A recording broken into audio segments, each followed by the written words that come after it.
ಪ್ರಿಯಾ, ಏನ್ ಮಾಡ್ತಿದ್ಯಮ್ಮ? ಏನಿಲ್ಲ, ನಾನು ಸುಮ್ಮನೆ ಮೊಬೈಲ್ ನೋಡ್ತಾ ಇದ್ದೆ ಅಷ್ಟೇ.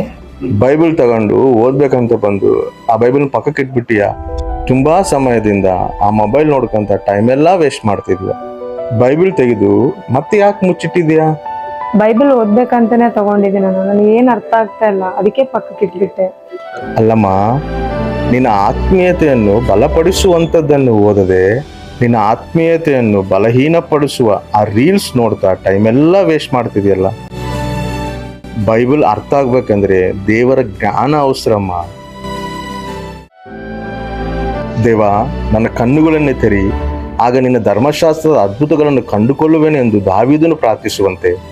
ದೇವ, ನಿನ್ನ ವಾಕ್ಯವನ್ನು ಅರ್ಥ ಆಗುವಂತೆ, ನಿನ್ನ ವಾಕ್ಯವನ್ನು ನನ್ನ ಹೃದಯದಲ್ಲಿ ಬಚ್ಚಿಟ್ಟುಕೊಳ್ಳುವಂತೆ ನನ್ನ ಹೃದಯವನ್ನು ತೆರೆಯಪ್ಪ ಅಂತ ನೀನು ಕೇಳಿದರೆ, ಕೇಳುವ ಪ್ರತಿಯೊಬ್ಬನಿಗೂ ಧಾರಾಳವಾಗಿ ಕೊಡುವಾತನಮ್ಮ ನಾವು ಆರಾಧಿಸುವ ಯೇಸು ಸ್ವಾಮಿ.